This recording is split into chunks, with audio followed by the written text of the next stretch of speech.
I'm Danny Mann. I'm the, sorry, it's been a long day. Executive Director for DTEI, and this is one of many panels and things we've been organizing around generative AI. I'm really happy to see a lot of familiar faces here. And so our schedule for today, welcome. We're doing that, collecting snacks. I see many of you have accomplished this goal. Good job.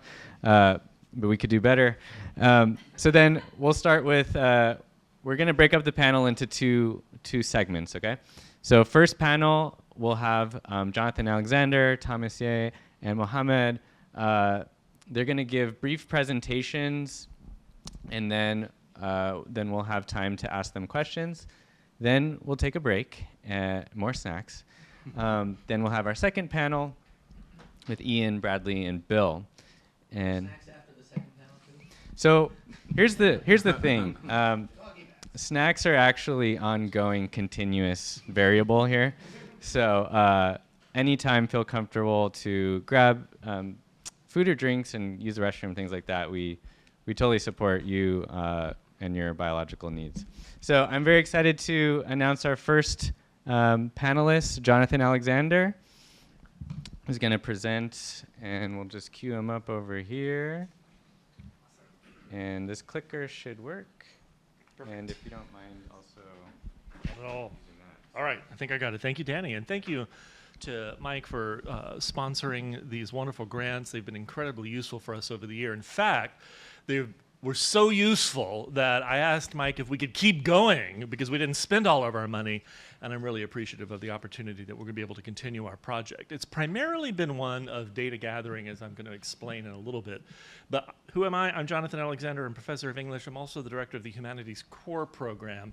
The Humanities Core is a large lecture and seminar-driven course. It lasts for the entire year, and it serves all incoming first-year humanities students. It is a requirement of all first-year humanities students, and it's also a requirement of all first-year honors students, regardless of major.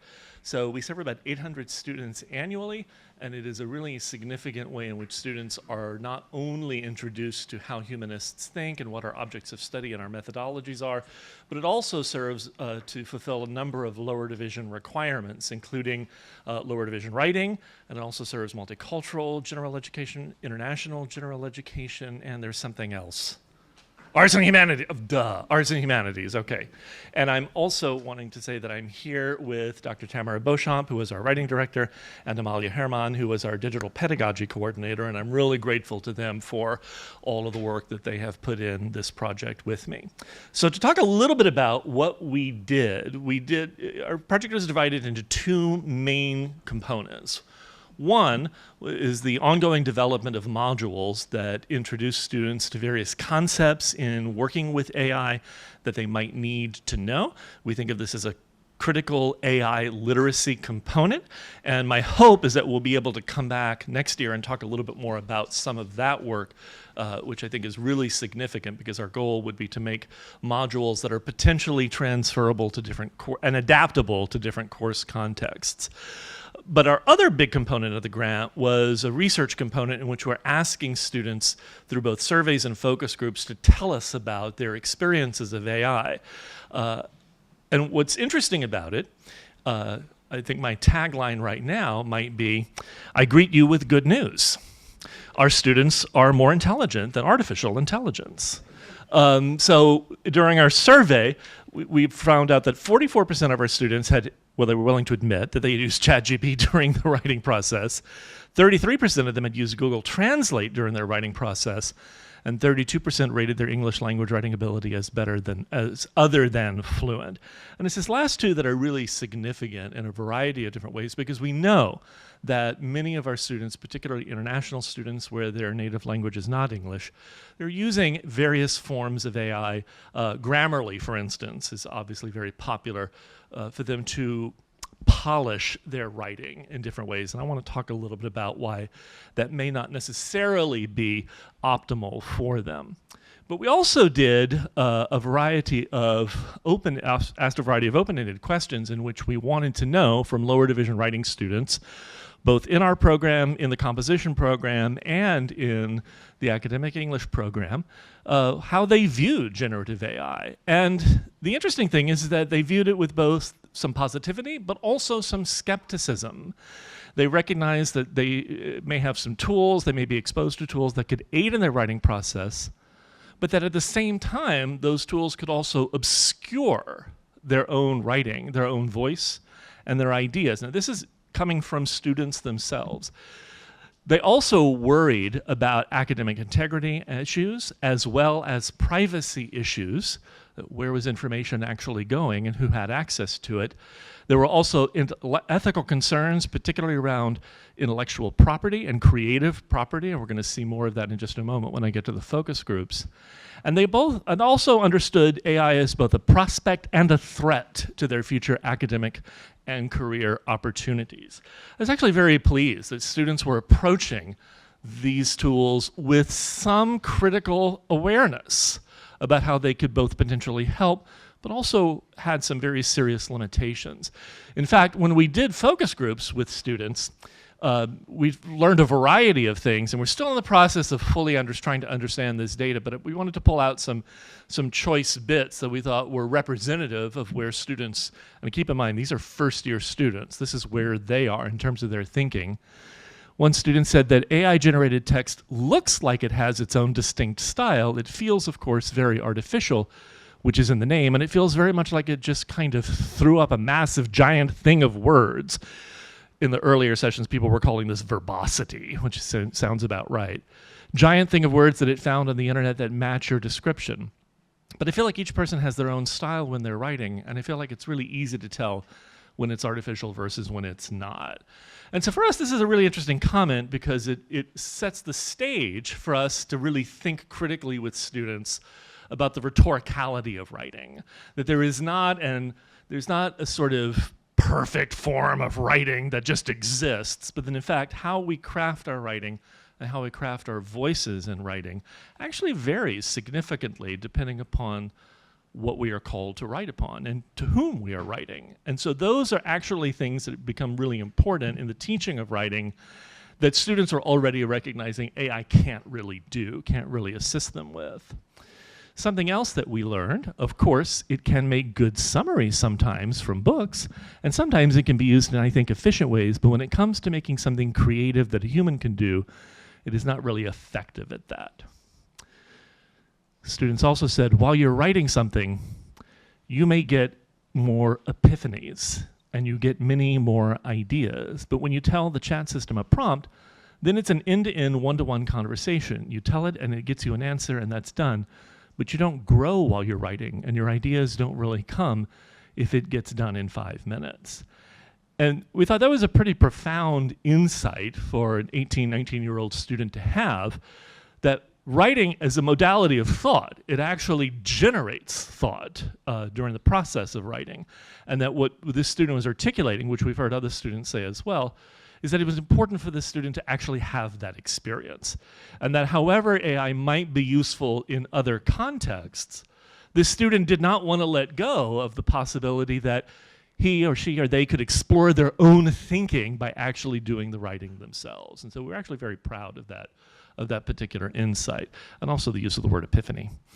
Our goal ultimately, and I'll wrap up here, is to build what we call critical AI literacy. Our objective is to help students by developing a set of learning modules that will help them gain fundamental knowledge through exploration and discussion about how generative AI tools work so that they can recognize and evaluate their choices for using or not using generative AI tools in their writing and research. And again, all of this is not to say that we are anti-AI, but that what we want our students most to have is a very critical sense of when these tools are appropriate and when they're helpful, and also when they're not, when they might actually limit students' ability to learn on their own and to develop some of their own thinking skills. So for us, building that critical AI literacy, which we're doing in developing our modules, involves the following: questioning marketing language around AI writing checkers. And so we notice this in particular when it comes to international students who are using something like Grammarly, which is advertising itself as sort of helping students to polish or perfect their writing. When we sit with students and look at all of their process work before they ran it through Grammarly, we noticed that students, maybe the language was not perfect, maybe there were grammatical errors, but there were often really fascinating ideas. On the other side of Grammarly, many of those fascinating and interesting and complex ideas got wiped out, or elided, or polished out. And it was really interesting to sit with students and show them that although perhaps not the most eloquently or elegantly said, the ideas before they used Grammarly were actually interesting and the ones we wanted to hear because it represented their own original and interesting thinking. And that part of the process here is to not overuse tools to the point where correctness outweighs interesting thinking. Valuing writerly voice and original ideas in a landscape of text generative AI obviously feeds into that idea that I was just talking about. We also hope that students will be able to demystify the human labor and environmental impact of generative AI technologies. This is actually really important. Somebody mentioned this in the earlier session that we had. I asked GPT, I said, what is the environmental impact of using you? And it actually said, it's a concern.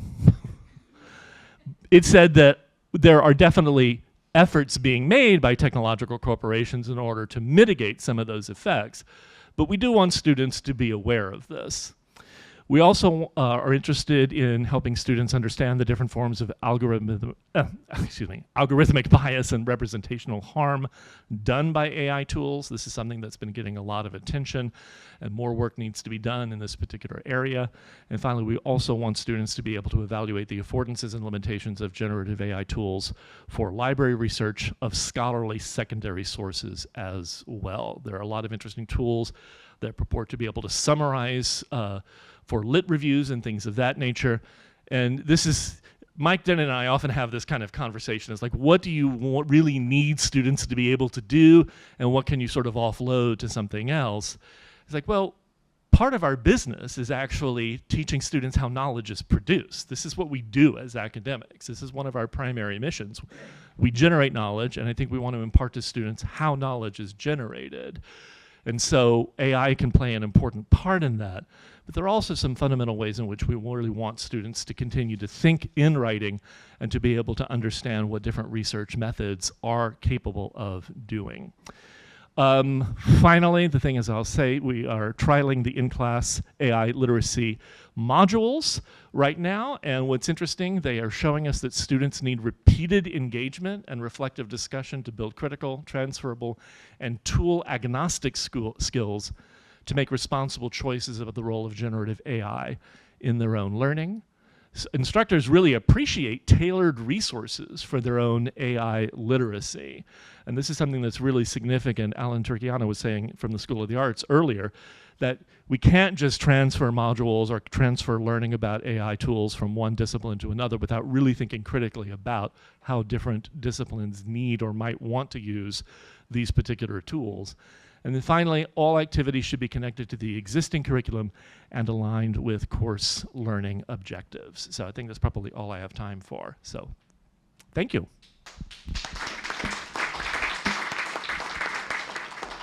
Thank you so much, Jonathan. Lots of thought-provoking concepts within that presentation. I urge you to note your questions now because we're going to have time later. So I know that I see them bubbling in your minds.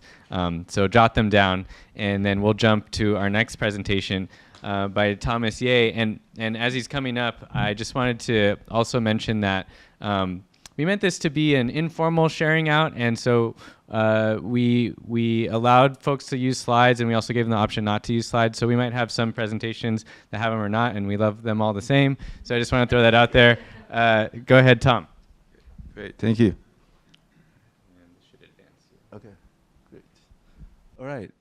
Yes. So I'm Tom Ye from the Computer Science Department, and as the previous speaker mentioned, the use of AI always comes with this concern about environmental impact. So it's kind of interesting. My research, I have two areas of research. One of this is how to use the LLM for CS education, but the other part of my research is on how to make machine learning more efficient when we're computing. So hopefully I'm helping in that respect as well. So, so for this project, I've been really happy to work with my undergraduate researchers from both CS and data science, and of course on the right hand side, just some of my collaborators here at UCI, Jennifer, Sergio, and Iftikhar, and I'm also collaborating with a faculty at Pomona College as well. We're going to try to do like a cross institution study. Hopefully this summer. All right, so and then so the project, we're just calling it IGPT, and the goal here is really to help us create this tool to bridge the gap between novice programmers and the LLM itself, or these ChatGPT models. So a quick note is that this project has morphed from our original concept. The original concept was actually to create a series of workshops to educate our CS students as they're coming in on the use of AI. But as you know, this field is moving extremely fast, right? So based on studying some of the most current literature, something kind of really caught my eye that I thought we can help address, and that's why this project kind of turned into this way. But I think actually we're going to touch upon some of the goals from our original project as well. So here's just some of the motivation for this project, right? So when I talk to some of the other CS faculty, you're either thinking, well, LLMs either are posing, kind of like the end of programming, which is one of the one of the ACM presentations was about, right? Thinking that in the future everybody can program without really learning how to do it, right? So that's kind of like a far-fetched idea right now. Or some faculty are just kind of wondering, is this going to be the end of learning, right, for CS students? So depending on who you talk to, right, they're sitting on the opposite side of extremes, or maybe somewhere in the middle.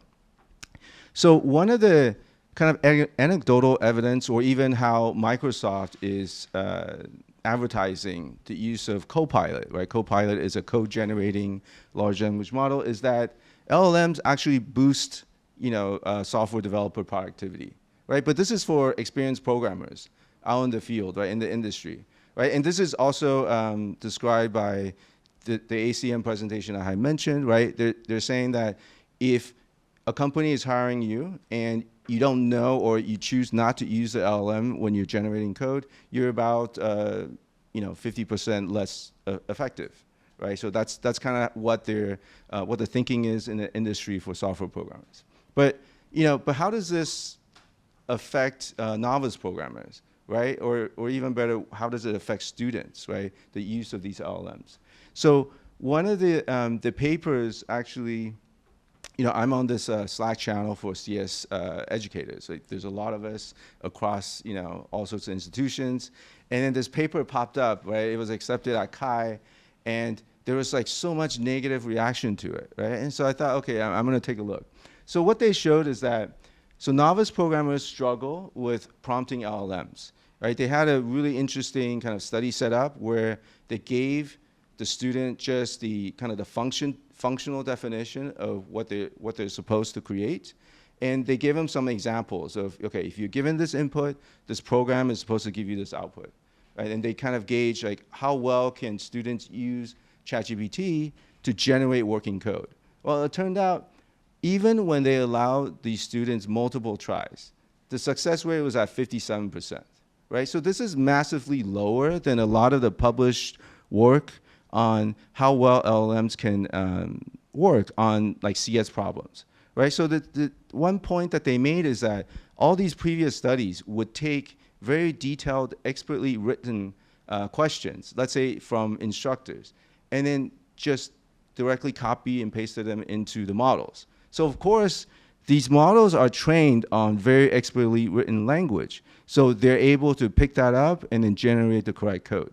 But when the students are trying to actually create these prompts themselves without the language, they have a very hard time doing it, right? So, and then that's the second point here, right? So even though LLMs are capable, the novice students can't get them to do it, right, on their own without the aid of expert language provided by, either the instructor or, something that they're picked up from. So this is kind of the motivation for our study.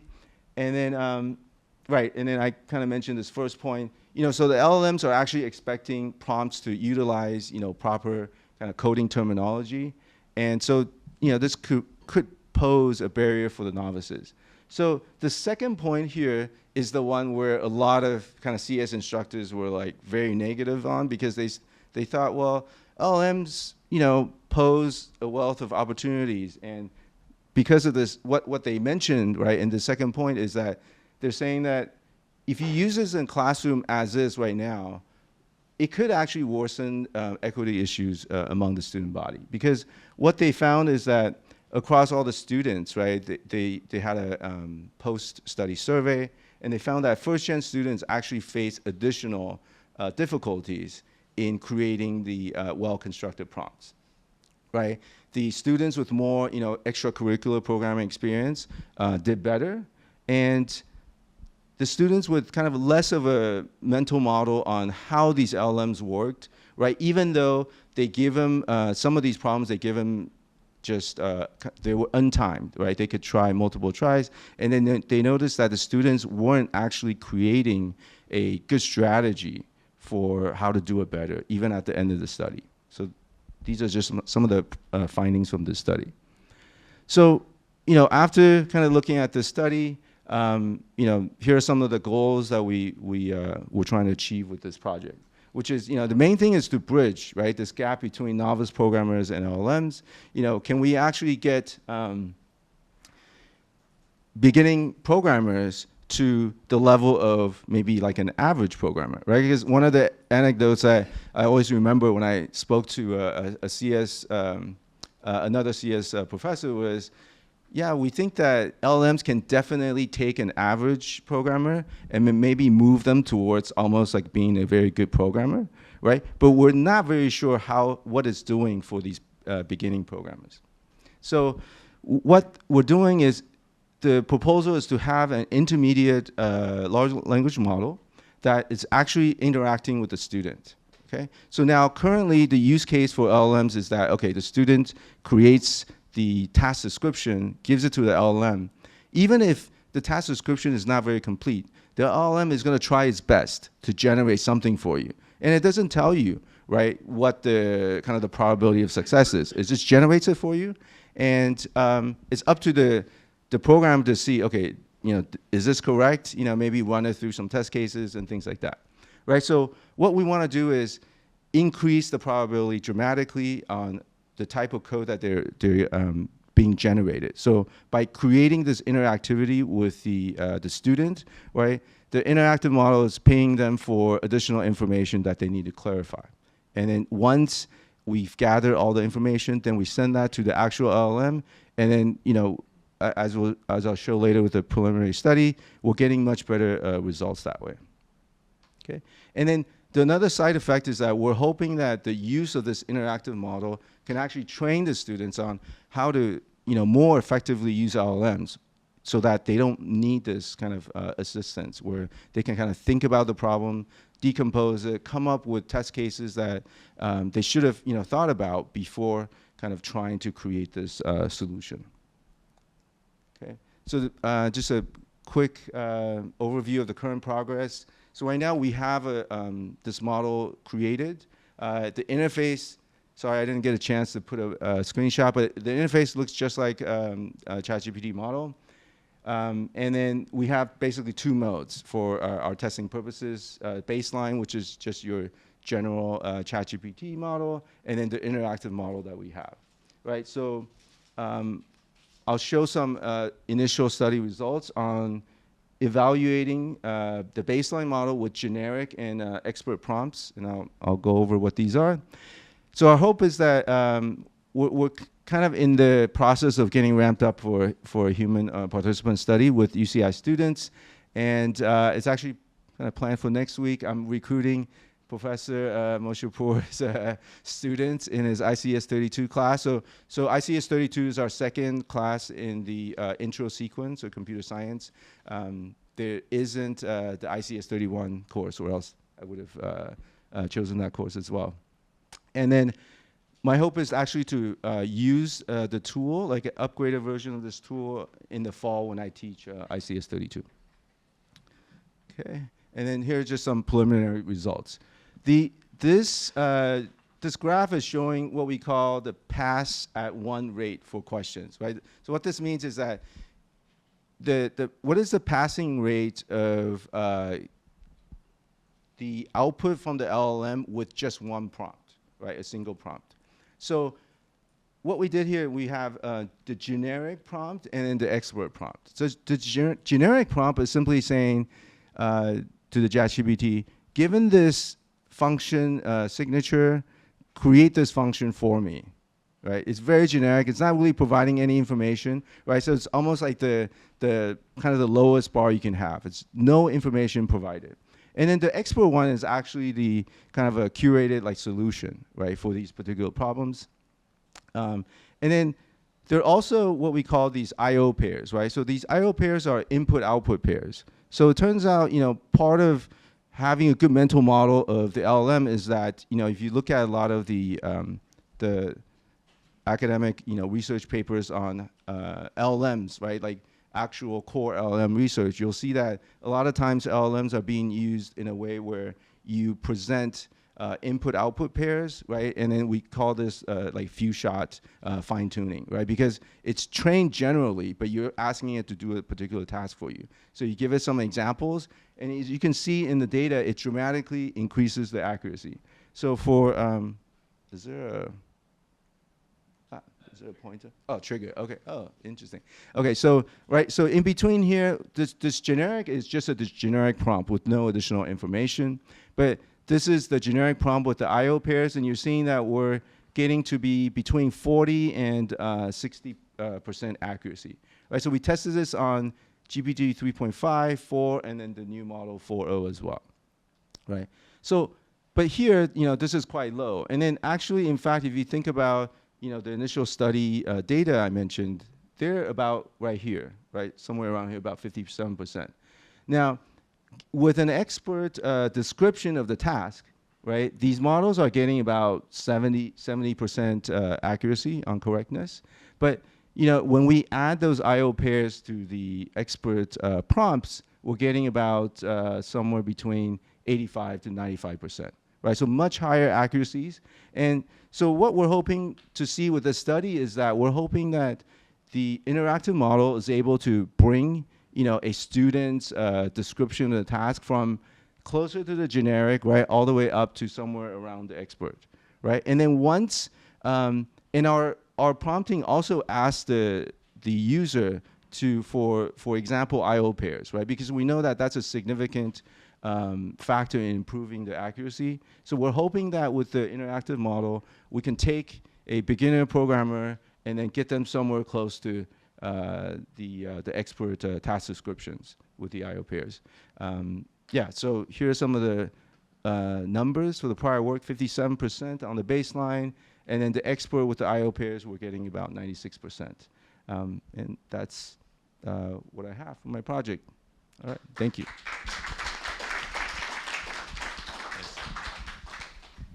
All right, thanks so much. So now we'll have Mohammad next.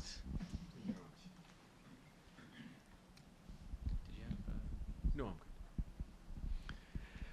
good. All right, good afternoon, everybody.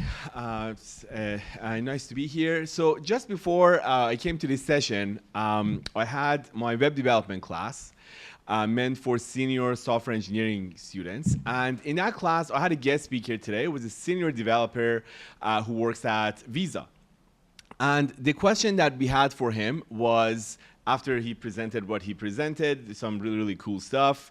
For anybody who's a nerd like me, the talk was about web GPU, so how the browser is going to use the GPU on your machine, so lots of cool things happening on the GPU.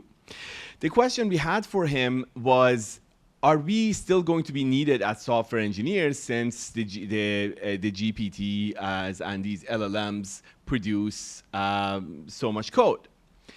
And there was a very interesting debate with that with the students.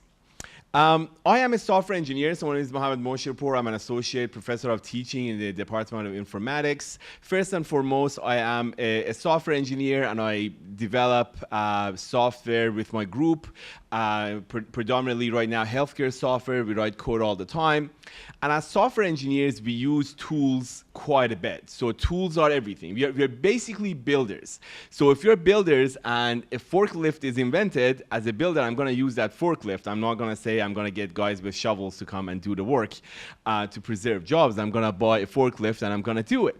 So as a software engineer, we have lots of tools from the Git repository, from static analysis tools, from AI generated tools.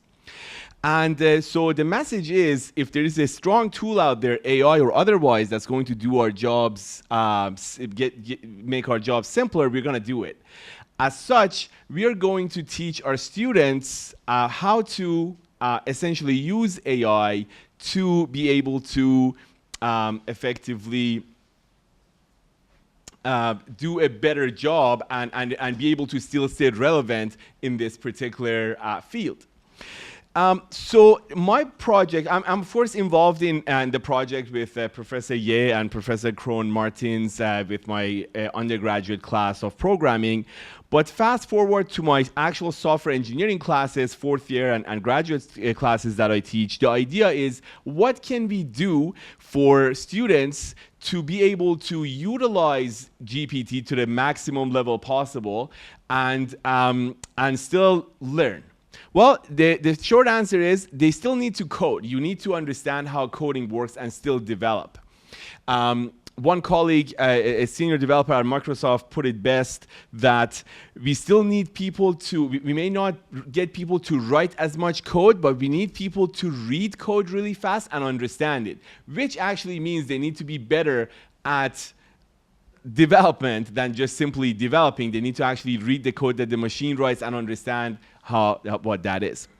As such, in these senior courses, particularly my web development course, the idea is we would like to have projects where students use ChatGPT to generate code and then are able to use that code to develop systems. So it's a bit of an exciting time because they get to actually build much larger projects and are going to be able to use these tools for the benefit of that development. So we can actually create more realistic projects, more realistic term projects. So like, let's say if even up to a couple of years ago, the projects we would give students were more sort of classroom projects. Now we can really scale up and actually get them to generate code using ChatGPT. But then the challenge becomes the system design aspect of things. So the idea is, what do the customers actually need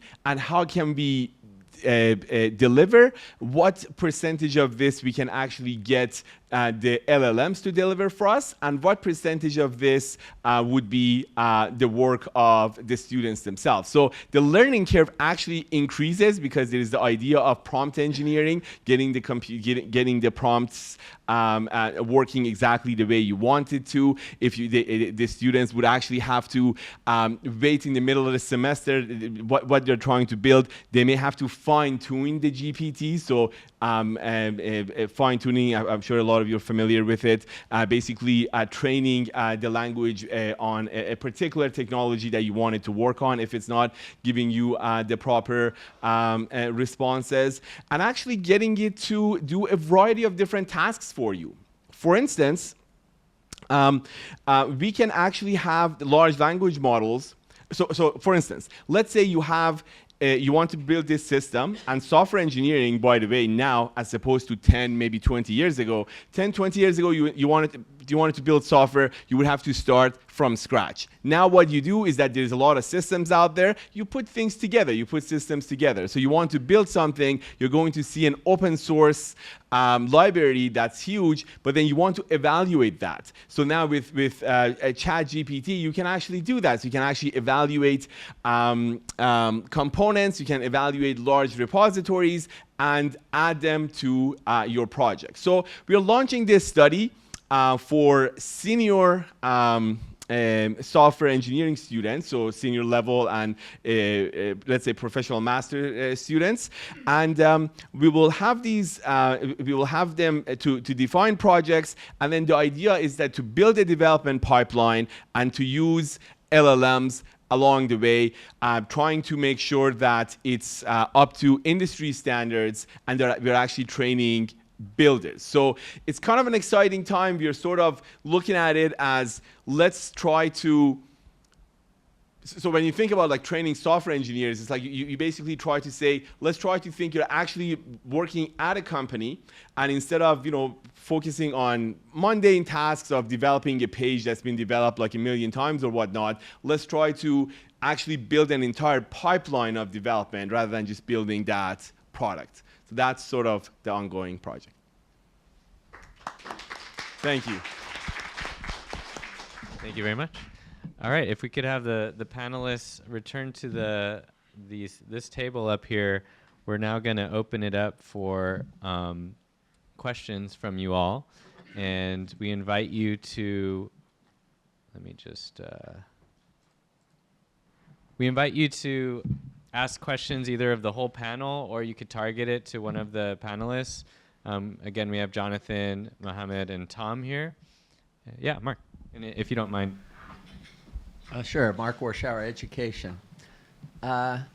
This is for Tom. All of them were fascinating. I could ask questions for each of you, but I'll start with just, or limit it to just Tom. I was curious by what you're referring to when you said intermediate LLM. I mean, we're developing something for writing, which sounds like it does a similar thing. It asks people questions about what they're planning to do to kind of prompt them so that they can do it better, but it just relies on the same GPT-4 that the whole process is. We haven't developed like a second. What do you mean by intermediary LLM? So the initial idea is that we were planning to use an intermediate LLM. Like it could be maybe like a local LLM that's open source, right? So that also maybe saves on your cost, but after actually starting the project, the first thing we tried is kind of like what you have mentioned. We just tried doing a pre-prompting of the model and see, well, how well is this going to work?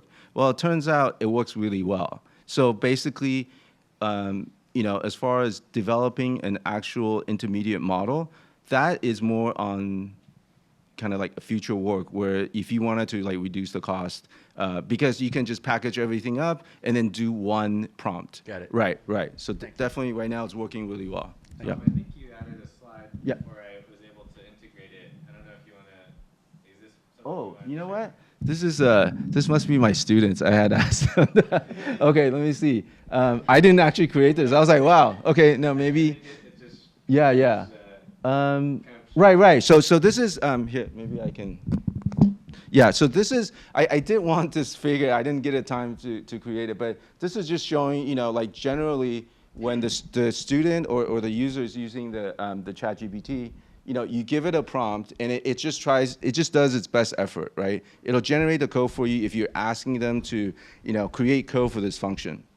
And this is what we were trying to show, if the student is not able to provide very detailed or, clarifying details, then the accuracy is quite low, right? I think we're looking at maybe somewhere between like 30 to 50%. And then so this is what it looks like when we use the iGPT model, where the student would say, depending on how much information they want to describe in the beginning.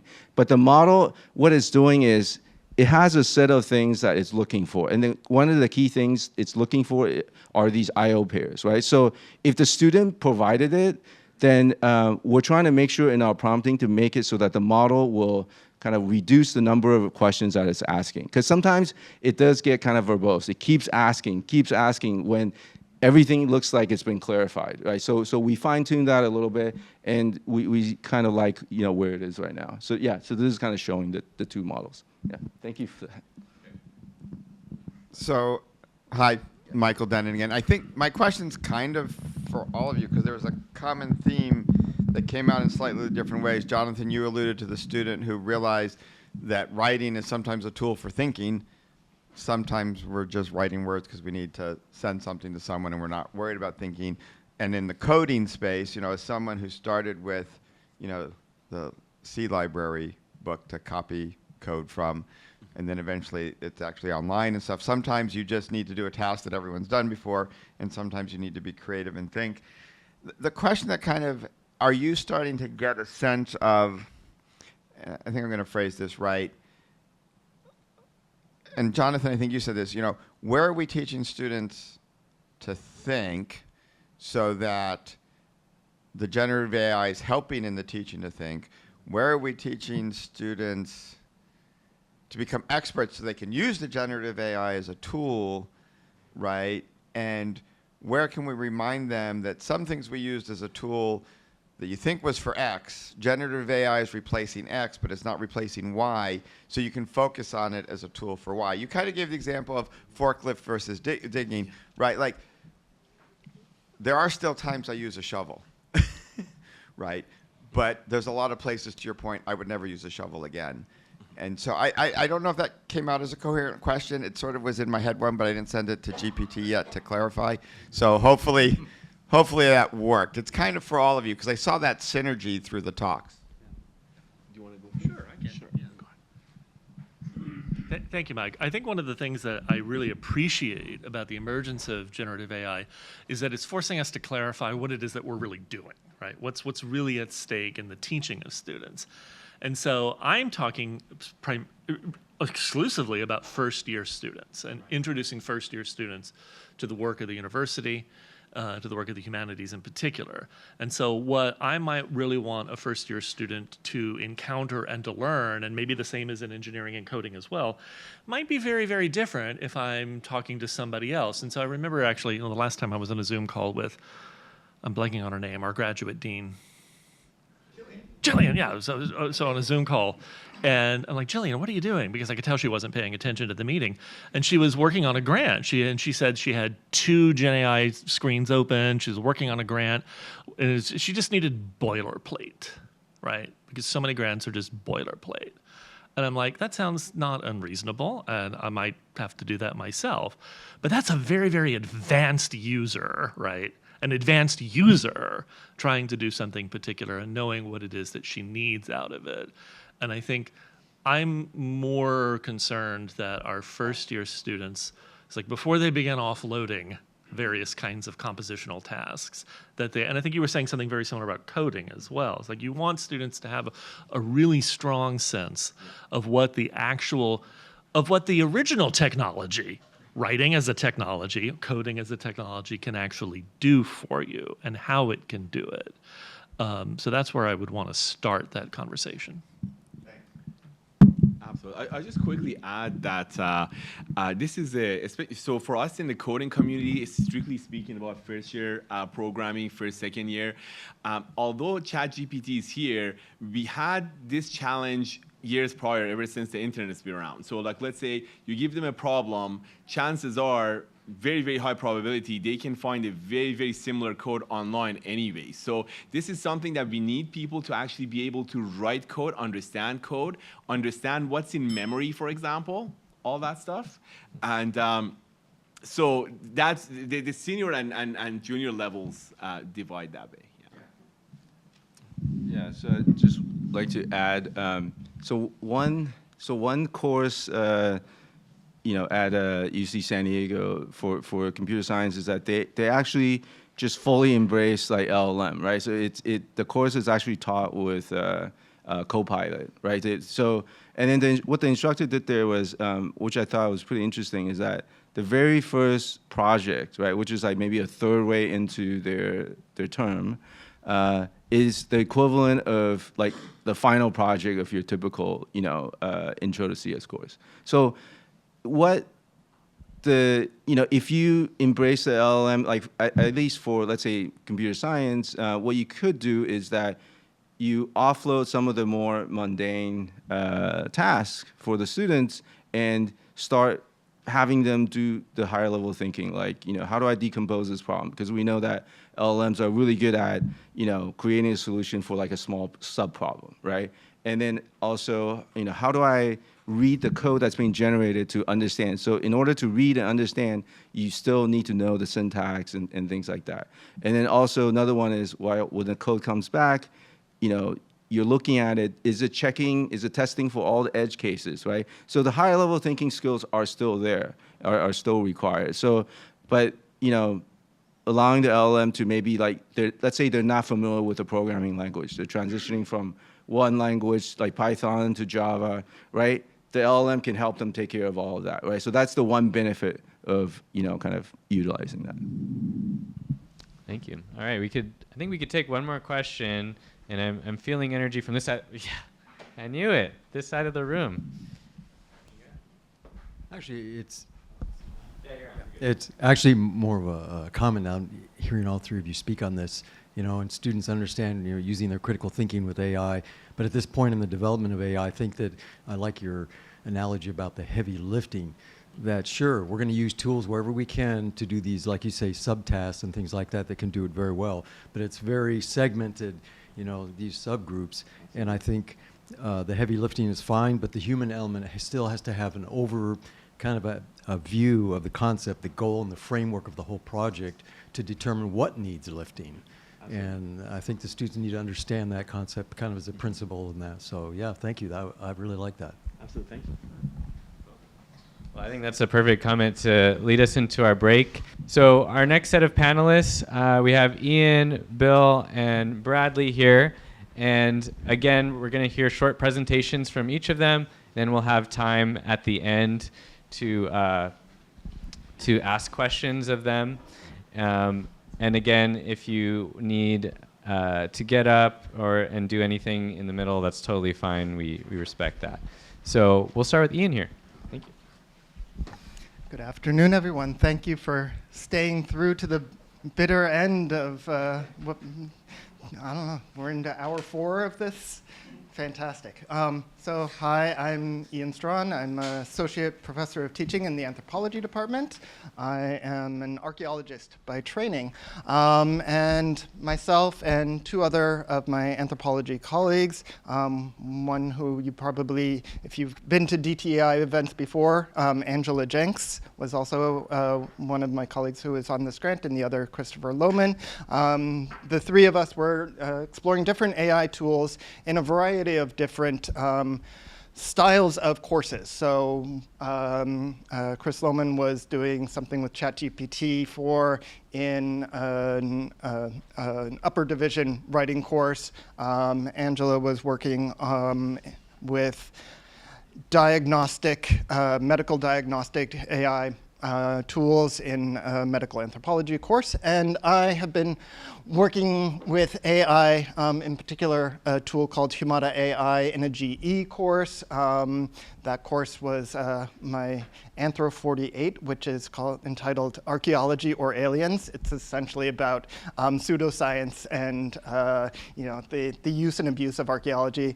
Last year, Mike came and gave a wonderful talk to students on his sojourns with the alien crowd. So let's move along. My starting point here is about reading, because we know reading is fundamental. But yeah, I see some people nodding their heads. Students don't want to read.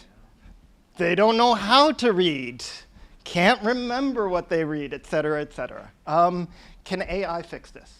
I don't know, but I'd try. One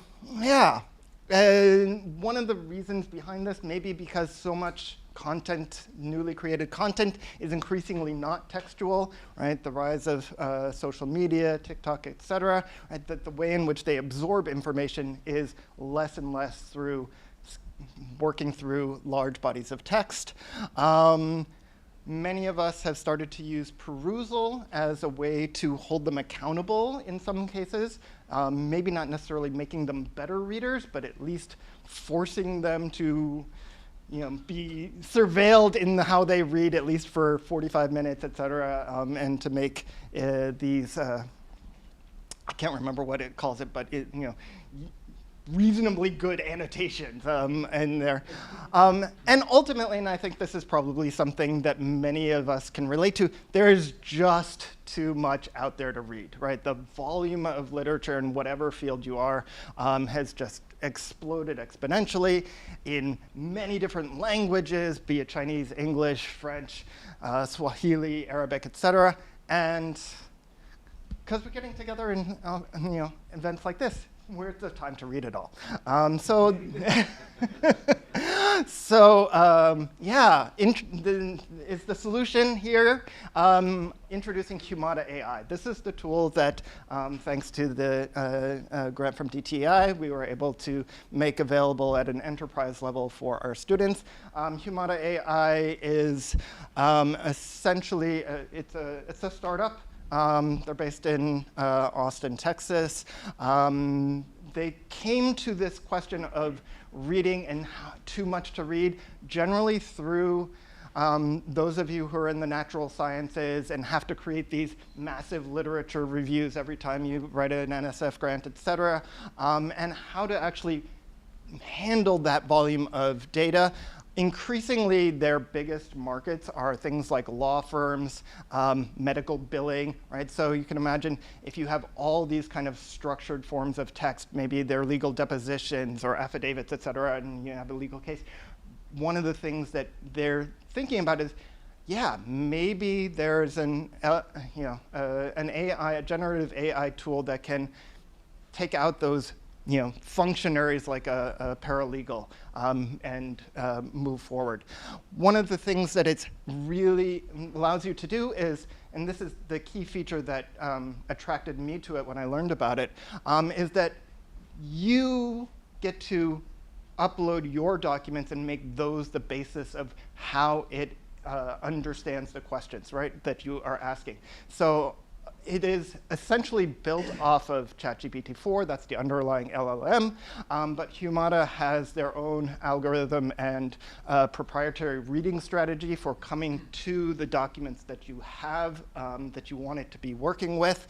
It can look at them each individually if you choose. You can just ask and query questions about them individually, or it can highlight, you can grab that whole mass of documents and query that and give prompts to it for understanding the large volume of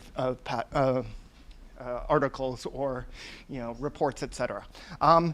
One of its key features is the fact that when it offers a claim, right, and trying to answer or respond to your prompt, it then shows you where it's getting its information from those documents, right? So that you can do a little bit of fact checking with it, et cetera. The way in which it is starting to enter into the education market, one of the things that it ways it's marketing its lower end version to students is to say, reading those long documents, right? Basically they're saying, asking is much better than skimming, right? And using this model will allow you to deal with those long documents, so essentially you don't have to read it. So you can see that where the attraction comes from. For the more those of us who might be interested in using it for research purposes, or if you're in a corporation and you have all of these large sets of text, maybe they are the memos of the CEO, and you want to try and analyze the language used. How angry is my CEO? Their marketing pitches. You can't read it all. Your graduate students, the undergraduates, the postdocs, et cetera, you can't read it all, but Humata can. So as an example in the background here, one of the things that I fed into our iteration of it were things like environmental impact reports that we have here for our campus every time a new building is built, et cetera. And each time you ask, share with it a document and you decide you want to ask it prompt questions, it gives you its summary and it gives you some sample questions that you might like to use. We can debate, the utility of this, and I remember Jonathan was like, wait, but one of the skills I want to teach students is how to summarize. I don't want the tool, right? So again, I think with those questions of having it in the hands of a novice versus an expert are really important questions to ask. In this case, I asked whether UCI has solved its parking problems. And it says, it's taken steps to address parking demand, right? Very, very judicious. And it will then show me, here's where I'm getting this from. So you get a sense of, yeah, okay. So it got from one of the arts ones. So here's how I decided to use it in the classroom. Initially, I had planned to use it in my Intro to Archaeology course, but that was in the fall and getting the grant set up. So I decided, well, I have another Intro Archaeology course that's basically similar but with a different feel. My strategy was, well, okay, I'll develop my expertise in this how to use this tool. Then I'm going to create this library of documents, right? The things that I want it to work with, particularly focused on our campus and its material impact on the landscape. Essentially, as we build, we are creating the archaeological record of the future. Okay. Then I was going to design all these assignments for how students could, and this is my archaeological metaphor, excavate the campus as it's conceived in those documents, and Humata was going to be their trowel, right? The tool that we use to actually peel it away and make sense, or not necessarily make sense of it, but actually to collect the data. And then I was going to essentially teach them how to set up that excavation unit, right? We have all of these documents. Well, which pockets of it do we want to do it all? Do we want to select, right? And what kind of sampling strategies might be using? How they would get better at troweling, right? I'm playing around with that same metaphor. Essentially, that notion of prompt engineering. How do we use the tool most effectively? And then, yeah, what are the results? What are we getting out of it that we think is important and useful that we would say, hey, this is going to develop something? And ultimately, we would collect and record their observations, produce reports, et cetera, et cetera. So what actually happened? Okay. Getting a tool approved at UCI, this is my first time doing it, it was a challenge. I had to get vetted through OIT, then go through contracts, et cetera. So we didn't really get started with it until about halfway through the course. One of the things we were looking at, I looked at, well, what kinds of materials could I upload? So I was bringing in everything from archival documents that we have in special collections to environmental impact reports, long-range development plans, you name it. Needs to be digitized, OCR'd. That was another piece of it. How could I get students to do some of it? And one of the ways I did that was I got them to think about, well, if you were creating a time capsule of documents about UCI, what would they be? Throw them into the essentially document library that you have. In designing the assignments, one of the key aspects was student buy-in.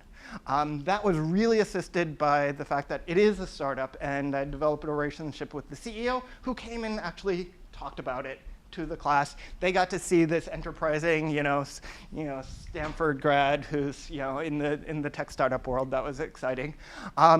Getting them to overcome the stigma of AI as cheating. So I had a very wide open AI policy for the course. You use AI, great, go for it, have fun with it. That's what we're here to do. A lot of scaffolding, especially for those more technophobic students or those who are a little bit hesitant. And then really, probing whether we can trust what it has to share with us, how it's doing the work. Outcomes, so a good example of that last is, I had them upload a document of their own, could be anything, that they know really well, and then see how well, as they ask questions, how well Humata actually, and they were pretty impressed. Almost with one or two exceptions out of 70, 80 students, they were like, yeah, it really understood the article. how have we, yeah, are we experts now? No. But we are learning what the limitations of this tool can be, the ways in which, and it's constantly in development. Have we invented a new kind of AI-assisted digital archaeology? Yeah, I'm thinking about that. It will become an article in the future. Is reading obsolete, right? Are we going to be able to move beyond reading and students can just interact with their documents by chatting their way through them rather than actually reading them? Big open question. I think students would like that to be the case, but we'll find out. I want to just end with a few bits of kind of data from a survey that I did with the students afterwards. Do you think you will use this tool in the future? 2/3 said yes. Some were undecided. Very few no's, right? I mean, we do have a few like Luddite holdouts. Do you want more courses to experiment with AI tools? Just see how it goes. Even if it doesn't work the way in which you planned it, that was the case, right? I had to be flexible and on the go. Nearly 2/3 said yes. They want this in their classrooms. And finally, they got the final say, how long till AI replaces all of humanity? Yeah, 20% said in their lifetime. But there was, a few who did go down the road of either it will be something else that does us entirely, or that AI is actually going to be our savior. So with that, I will pass it back to Danny for our next. Thank you. Thank you, Ian. Brad, you want to? Okay, we're just going to connect up here. Yeah, do you need an adapter? No, we do. Okay. Laptop. Yep. Thanks.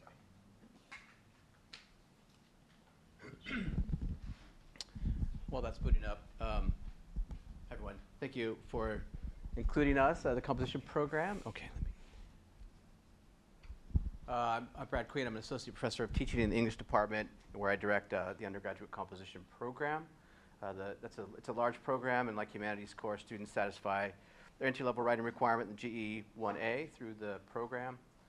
Large program, 80 to 90 ASCs teaching the program a year, and an additional 40, 45 lectures, and we deliver, I think we're going to do 560 some odd classes this year and 12,000 enrollments. So it's a big unit at the gateway of the university. And so what we've been funded to do here is to do some assessment work with the portfolios that we collect each quarter. And so the assessment work is very much in process. The assessment itself will happen this summer, so I'm not going to be presenting any results yet, but they'll be here. But I'll give you some examples of the kind of assessment that we'll be doing. Across the writing program, composition program's courses, we have students generate these e-portfolios in addition to writing papers and compositions and things. And those portfolios basically compile all sorts of work that students did across the quarter, and they situate and analyze those artifacts within their own idiosyncratic histories with literacy acquisition and things like that. And they're very telling documents. And so what I've been studying through that process is what I've been calling rhetorical metacognition, and been trying to study disparate impacts. Disparate impact is there's a legalistic way to look at this that comes out of Title VII, but it's the unintended consequences on historically impacted populations of curricular systems, assessment instruments, things like that. And so I'm looking for disparate impacts here. As we know, our student population is deeply multilingual, where our students are really, really talented with language. 75% that incoming students are multilingual, and we have a range of multilinguality across. There are students that we used to call ESL, and now we call them multilingual, and there are students who are multilingual, meaning deeply proficient in several languages, probably 2 for a very long time in their lives. And then there's the monolingual English students that we work with. So what I'll be looking at this summer, and this is sort of just a bit of a summary of, so we're collecting portfolios now. The process of trying to get our sample together is challenging because this year is an adjustment year. As you know, during this year, we all know that ChatGPT was released. But before that, we don't know how many students are using it, embracing it, or how many teachers. The composition program started at the beginning of this year, last summer, with 2 different policy approaches. Of course, with such large programs, you have to give teachers indications about what kinds of workload adjustments might be necessary. And I see Tamara nodding her head because we talk a lot about how to do these things. And so our policies at the beginning of the year to give teachers guidelines were that they could prohibit it, or they could do some specified use where they had to define things for students, and students would have to reflect upon how they used any sort of chat GPT or large language model or any of the affordances like that. And so that itself will form the basis for the assessment sample if I'm able to ascertain which students were not using it, which students were using it. And then we'll look at the demographic cohorts that I was just talking about and various kinds of statistical methods from inter-rater reliabilities through post hoc power calculations and disparate impact analysis and some mixed effects linear regressions to look and see if we can search for and locate disparate impacts in terms of various kinds of populations as they encounter or have encountered these technologies. As we know, a lot of literature describes students who have had less exposure or have lesser means, usually have less access to certain kinds of technologies. We want to, basically we're looking at theories of equity and access, attempting to. And so, sorry, I apologize for this table. This is sort of a foundational table that the study that we'll do this summer will be based on. This is sort of already been vetted, be coming out, vetted for the peer review process, will be coming out in publication probably soon.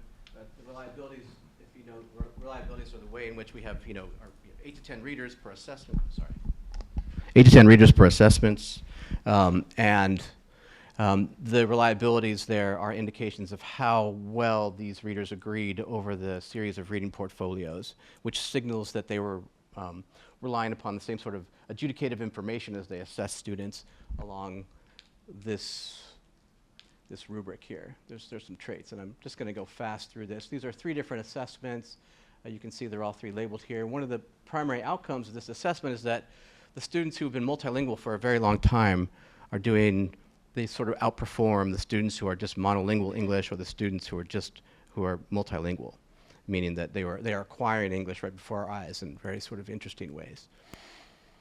So what we'll graft onto this summer will be more studies we'll look at URM variables, and we'll be able to see and grind out students' URM yes or no versus URM didn't use ChatGPT, URM did use. And so that'll be some of the basis for the comparisons for this summer. We've been surveying to try to get an idea of how to create this kind of the sample for the assessment sample for the summer. And we had last quarter just over 1,000 responses to this survey. And so we have sort of a breakdown here of this is the prohibited number and this is the specified use number. And so this is just about 200 students. And so of those 200, they said that they used the generative AI tools in these ways for topic development, about almost 100, and research and source discovery, which is particularly interesting to me right now, revision and writing feedback, image generation, translating, and generating other sentences, and other things. And so the survey is identifiable, and so that'll set the foundation for locating the students in the survey that identified as having used it, and then we'll locate their portfolios, and we'll create a randomized sample for the comparative analysis. And this is just sort of interesting information for you all. Are you using generative AI tools in your other classes outside of your writing classes? Only almost 34% said yes. And so a lot of them are saying no. And the composition program, the students in the composition program are all students basically outside of the School of Humanities. We have very few humanities students. Humanities students go to humanities core. We serve the rest of the university essentially, except for honors. And then there's sort of a general experience question here, just to get some information about how to help us train ourselves. Students have played around with it, 66, haven't used any, and then use them all the time for various reasons. So, and they would like to learn about it, 80% or so want to learn about how to use these tools. And so what we'll be looking at this summer will be, again, equity, access, and since we consider writing programs and writing classes to be really at that position that literacy bias is replicated in the institutional context, and so it's very important for us to study equity and access along these lines. That's it for now. Yeah, that's it for now. All right, thank you, Brett. Yeah.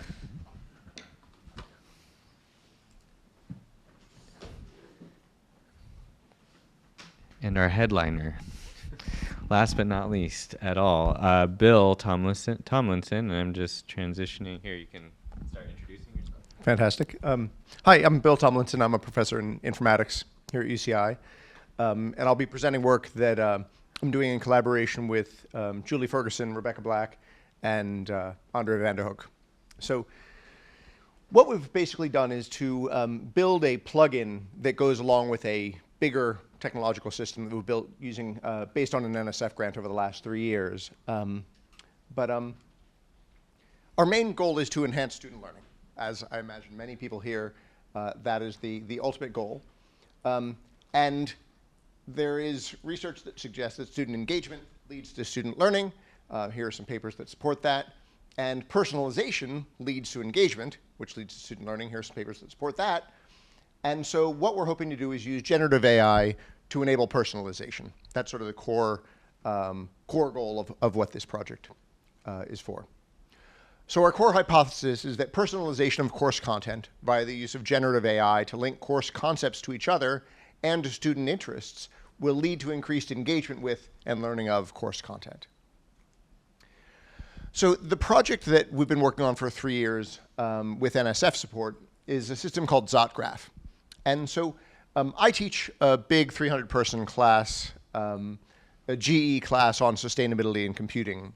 And one of the real challenges that I've had teaching this class over the last 10 or 15 years is getting students to understand how all of the different aspects of sustainability fit together.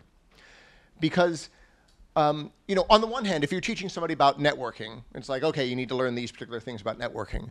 But sustainability has its dirty little fingers in every given pie. There's like economics, and there's social science, and there's earth system science, and there's computing, and they're all connected in really Byzantine ways that make it hard for students to understand those connections. And so what our NSF grant has been for is to build out this system. Are all of you familiar with the idea of a concept map? Okay, so a knowledge graph is like a concept map, but with labeled directed edges. So it's sort of it's a computational structure that is similar to a concept map, slightly different. So this is a system that allows students to make knowledge graphs based on the content that they're learning in the class. And so here is just one knowledge graph. This is sort of the core of what I hope that students will learn from this class. It connects climate change, which is bottom right, and greenhouse gases and environmental degradation and information technology. And this is sort of, at the end of 10 weeks, this is what I would hope students will come away having a sense of.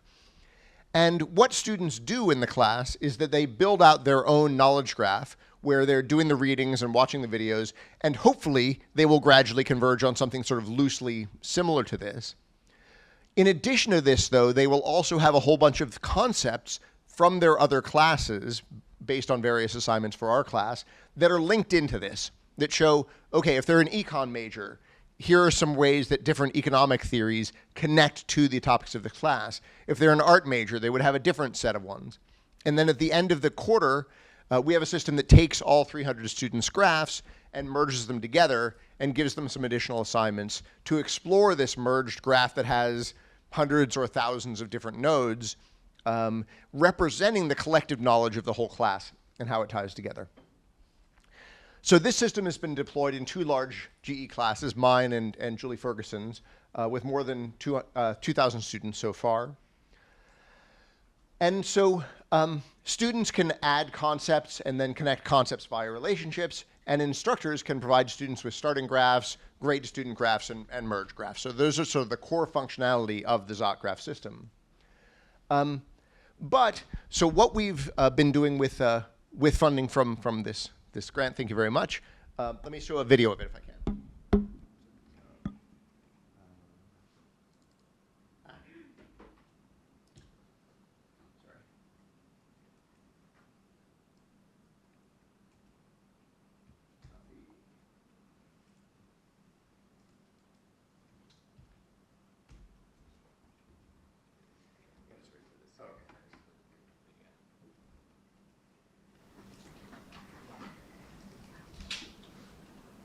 So this is just a 30-second video. So we have not yet deployed it because we have with 700 students actively using ZotGraph, and so we have to wait until they're done to swap out a new system that has this chunk of it, because it would break the assignments they're working on right now.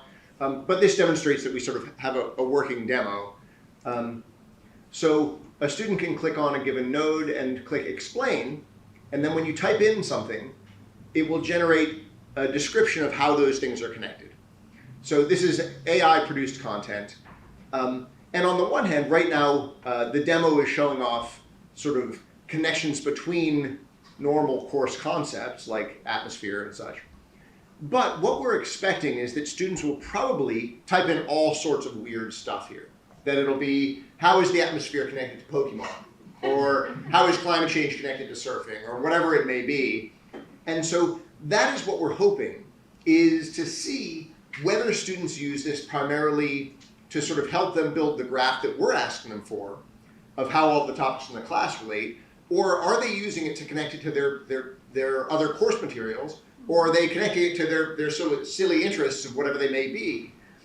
And what we're hoping is that even if they're doing silly things like connecting into Pokemon, that will still be something that engages them with the course content. That they may in fact remember better how AI tells them that climate change relates to Pokemon, then they will remember how AI or how climate change relates to, fossil fuels. And so what we're hoping is that leaving this open-ended and allowing students to do whatever weird stuff tickles their fancy will give them a chance to learn about this content in a different way by using this AI tool. Okay, so let's see. I want to get back to my regular stuff. What is it? Oh, it's the PowerPoint. Thank you. Awesome. Yeah, that'd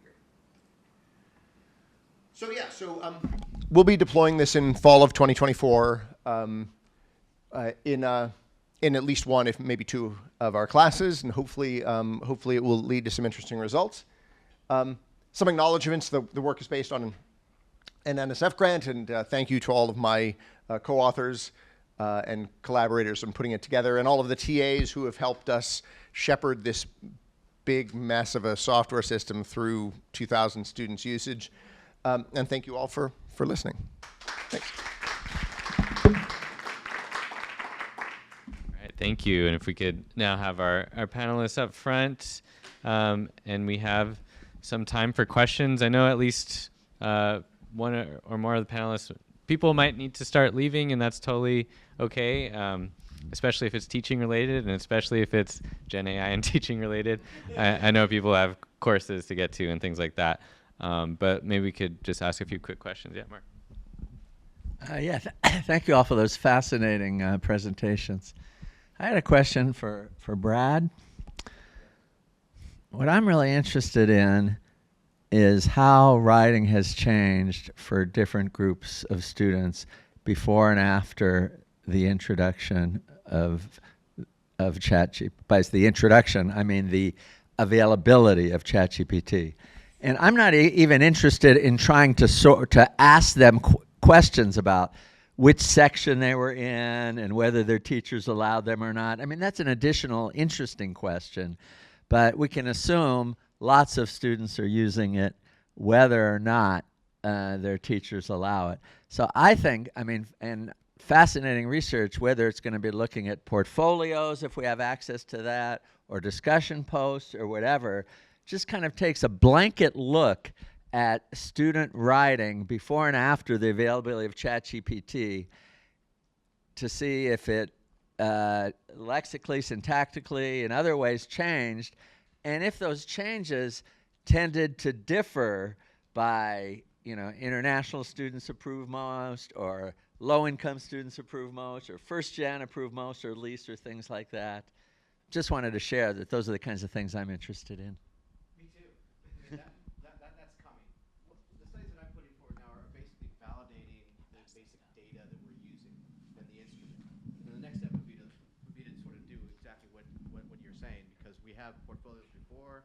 This year is the transition year, and then next year we should assume that everybody has access. We know everybody has access already. This quarter they got it, right? So we'll have to look and see what's shifting, but I agree we have to go in that direction.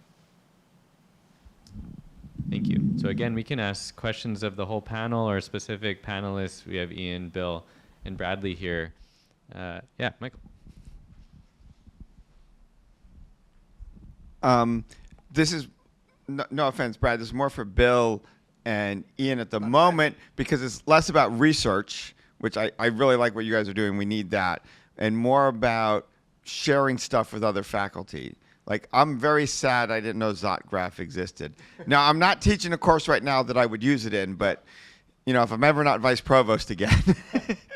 And we've had some earlier sessions, and we've had a lot of discussion in the last year about teaching still just tends to sit in these silos, and we're having a hard time finding out what each other's doing. And so you have people, and like Humata, I wouldn't have known about it if I didn't happen to fund your grant, Ian. Right. So do you, as users of a new commercial tool, a new in-house tool, just do you have any thoughts or reflections? And just how can my office, how can Tom's office, how can the infrastructure university help that get to more people without adding more work to you? I mean, I'm glad you added that last bit, because I was about to be like, and then it will add more work to us. But so first off, one thing that has been really interesting in the, so we've been deploying ZotGraph over the, we started deploying it before ChatGPT, and then we deployed it through ChatGPT, and now we deployed it after ChatGPT. And one of the things that's really nice is like almost impossible to cheat effectively on, because it's like a totally bespoke piece of kit that we've made that like ChatGPT doesn't know anything about and doesn't know how to, like, it can't really gin up the answer.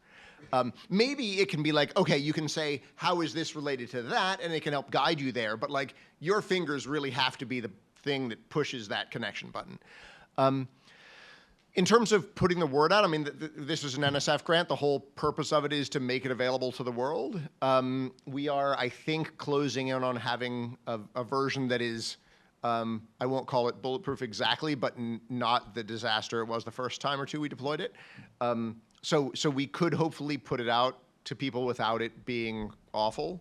And so yeah, I'd be happy to share it. It's available. It's up online. You go to like zotgraph.com and it works. But in terms of your broader question about how to do that distribution, I don't really know. I assume it's some sort of, you know, institutional framework for sharing, but I don't know how you do that without incentivizing the faculty somehow to sort of offset the. So you'd be happy to be bribed. I could be bribed. Yes. I guess that's true. Yes. Now we're just haggling over the price. Yeah, exactly. Yeah, I'll take bribes too.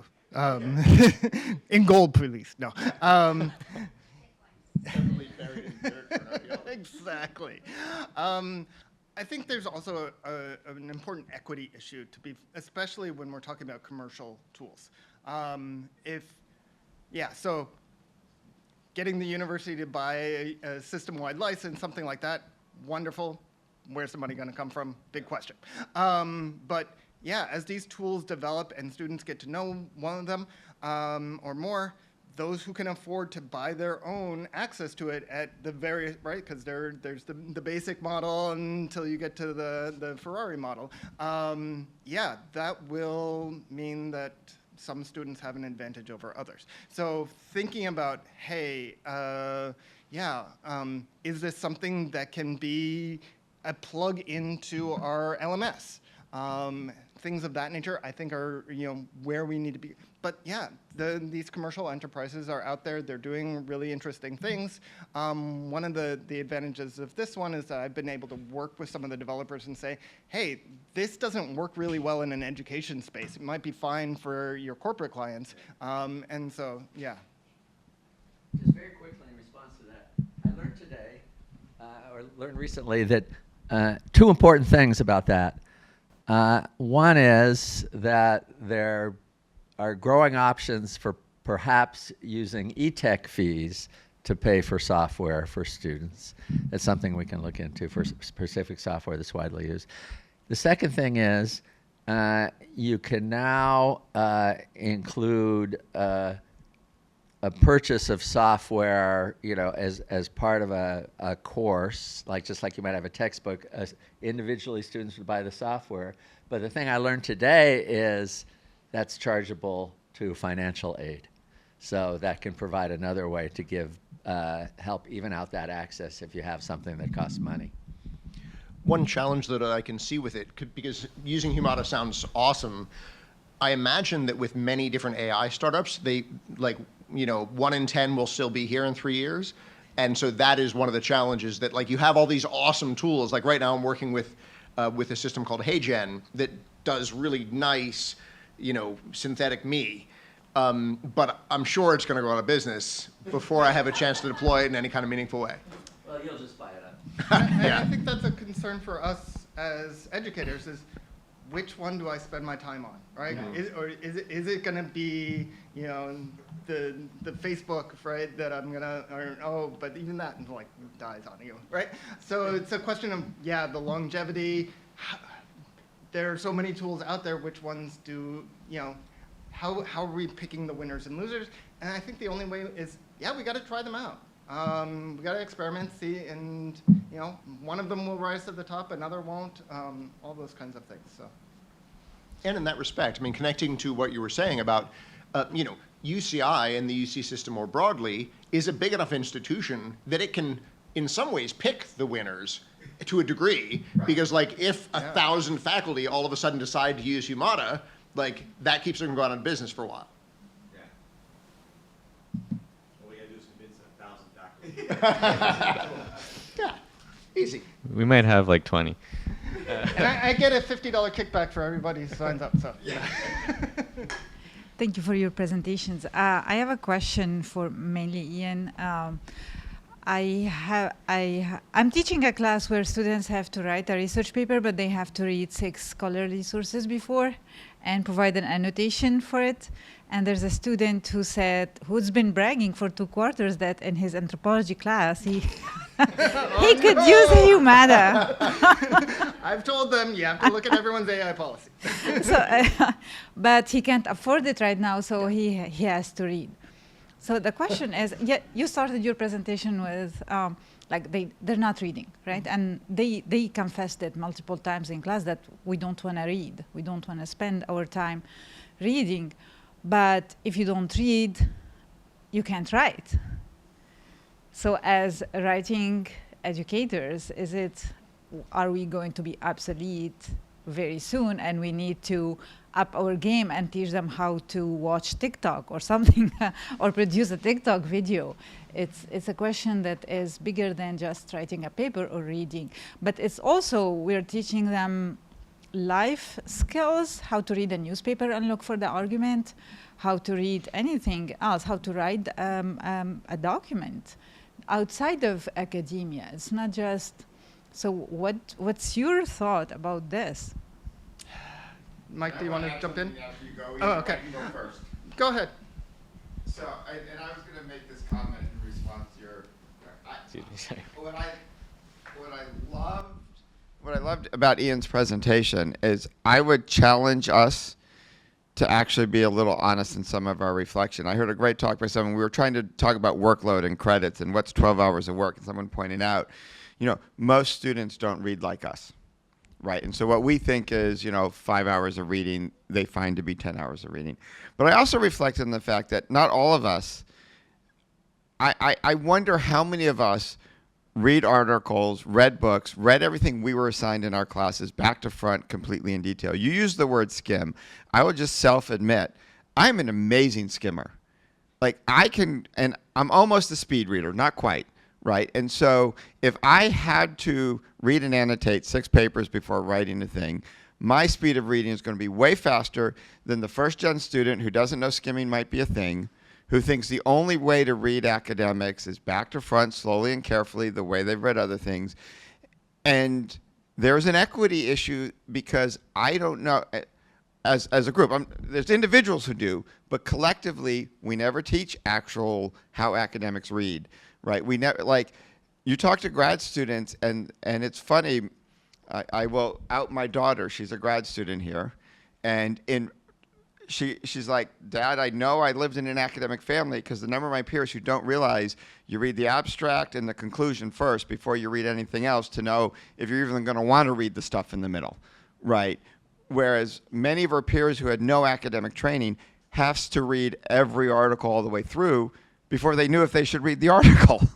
So I'm just going to challenge us to do some deep reflection on what do we mean by reading? What do we really expect students to do? Because I think unintentionally and unconsciously, the reading we demand of our students who don't have the academic awareness we do is more than we really need to. And I don't want this statement to be interpreted as undermining the importance of reading. So I completely agree with what you said. And it's an and here, and I agree with what Ian presented. I think this is a moment in time for self-reflection of what do we mean when we say we have to teach people to read? Because I don't think we're teaching people to read. That is my challenge to us. So I think it's an and here. Yeah, and then it's about unpacking what are all the different kinds of reading we do. And some of them may be obsolete, right? Every single word, right? How many of us, I didn't really read that book, but I read it, 3 good, reviews of it, scholarly reviews of it. So I feel like I know it pretty well. And I saw which one of the if it's an edited volume, which one of the chapters is really the one that I care most about, right? Yeah, so I think increasingly students are being more strategic about how and what they read in ways that we may not have developed in our training, because we just were told, you got to do the reading, got to do the reading, got to do the reading. So yeah, the nature of reading is changing, especially when a lot of the things one has to read in their life are not scholarly arguments. They are reports. They are, boilerplate kinds of data. That is stuff that maybe we do want to offload. This isn't saying that we shouldn't be in the business of training students, like in the skills, but yeah. And I don't think this one tool or any tool is going to substitute for those skills. But yeah, once you've got a good handle on that skill, and if this tool can do it better, right? I also teach students how to trowel, but sometimes a trowel is, you need a big scoop, or these kinds of things. So, yeah, I don't know where we're going in this, but I think thinking about what reading is and what reading will be is going to be really important. But yeah, the connection between reading and writing, and ultimately, we're globalizing, so we have to read stuff in 15, 30 different languages. One of the nice things about a tool like this, it will take that Chinese article and it will translate it for you and then allow you to actually interact with it. So. All right. Well, let's give a big round of applause. I want to